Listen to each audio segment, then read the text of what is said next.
ইমাম সাহেবের খানা মহল্লার সবার ঘর বাড়ি থেকে আসে, মহল্লার অধিকাংশ লোক সুদ খায়, ইমাম সাহেবের দোয়া কবুল হবে কি?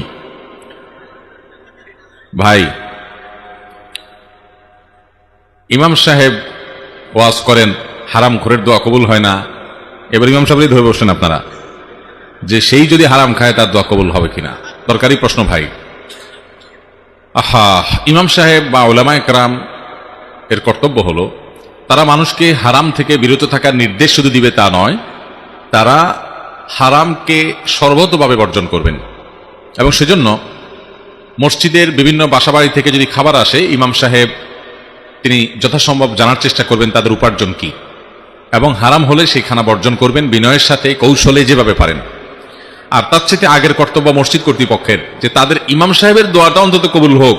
সবই যদি হারামখোর হইয়া দোয়াটা কবুলের রাস্তা সব বন্ধ হয়ে যায়, একটা লোকরে দিয়ে একটু দোয়া করাবেন বা তার কাছে দোয়া চাইবেন, এই দোয়া চাওয়ার রাস্তাটাও যদি শেষ হয়ে যায়, তাহলে যাবেন কোন দিকে? অন্তত ইমাম সাহেবকে অন্তত পাপমুক্ত, হারাম খাবার মুক্ত রাখেন। সেজন্য কর্তৃপক্ষের উচিত হালাল খোর দেখে দেখে তাদের বাসায় খানা দেওয়া, হারাম খোরদের বাসায় ইমাম সাহেবের খানা না দেওয়া।